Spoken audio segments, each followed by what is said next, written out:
Hi, I'm Marie Osmond, and you're watching LifeMinute TV. With a career spanning 5 decades, multiple gold and platinum selling artist, and 3-time New York Times bestselling author, Marie Osmond is an icon to be reckoned with. We caught up with this 62-year-old ageless beauty from her home in Utah recently to hear all about her latest works, a new album, new tour, and a new movie. The new album is called Unexpected, and people go, why unexpected? And it's a symphonic. It was recorded in Prague with the symphony there. But there's something about a full symphonic live orchestra that just touches my heart. It's also a real departure for me vocally. I learned I was kind of Rodgers and Hammerstein's girl for a while. I did Sound of Music, King and I on Broadway, shows like that. And while I did it, I said, I can't sing The Hills Are Alive with a country accent. And so I went and took some lessons. And the lady who was teaching me, she said, Marie, you're a soprano. You can sing legit soprano if you want, and even opera. And I was like, up. And so I've spent the last 20 years kind of testing the waters. And so that's how this album was created. But the first song was written by Andrew Lloyd Webber, and it was written for, or actually dedicated to my fans. The words are beautiful. And I tell them that basically by thanking them on the album that I wouldn't be here, 6 decades now, working consistently, especially as a woman, in my business. And that's because of them. And it's a very unexpected beautiful thank you to all of them. I told my husband, I said, now that I'm an empty nester, all my kids are out of the house, I said, I want to go back on the road. I was in Vegas for 11 years in a residency, and it's nice, but there are a lot of people that don't go to Vegas. And this tour it's definitely, I promise you, my promise is that you will leave with the Christmas spirit and be ready for the holidays. But we will have a live symphony orchestra on stage. I have Daniel Emmet, who was on America's Got Talent, and Placido Domingo. I don't know if you know but he's amazing. And it's a jam-packed, I promise you, it's a fun show.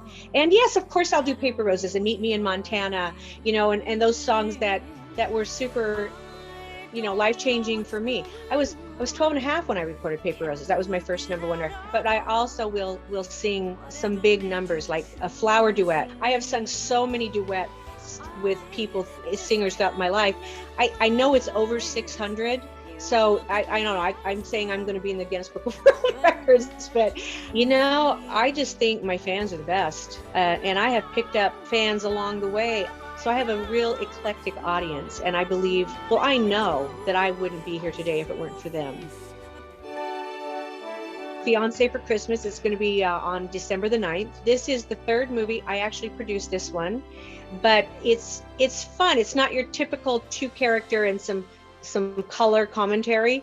It's really, they're all interesting characters. I play the mother of the girl that's getting engaged, and then Adam Gregory is he co-produced it with me, and he was on Bold and Beautiful. He is beautiful.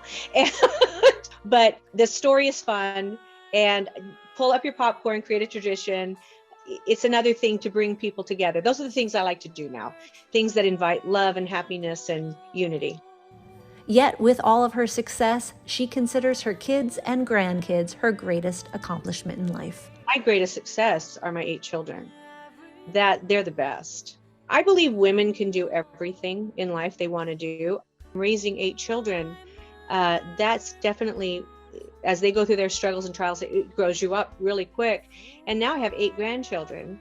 And so I guess 8 is not enough on that department, but but it's just all the accolades and everything that the world has given, I'm so grateful for. But at the end of the day, the people who will be around me before I leave this life will be them. And so they are my joy. And stunning at 62, we had to know, how does this grandma stay looking so fabulous? Well, I've always, I don't drink, I don't smoke. I've always taken care of myself that way. But I drink a lot of water. Retin-A. I would say Retin-A is a beautiful thing. Once you hit that 50 age, and even at 40, ladies, it's a really good thing to do, because it just keeps the skin sloughing off, and so it keeps breathing, so it doesn't age as quickly. Don't take yourself too seriously. Laugh. I wrote a book, if you're going to laugh about it in the future, laugh about it now. Humor saves you. I think it shows in everything you do. Joy of life, no matter what. What's next? I think you always have to keep reinventing yourself, right? I really am loving the acting thing. The thing I like about it is it's another great challenge. Am I great? No. I would say to people, don't be afraid to fail. Don't be afraid to put yourself out there, because you can only get better, right? Because you got to learn. And it creates a really interesting life when you get my age, 29. It's awesome. And I know that from great celebrities that I worked with as a child, like Lucille Ball, all these incredible women that taught me so many things.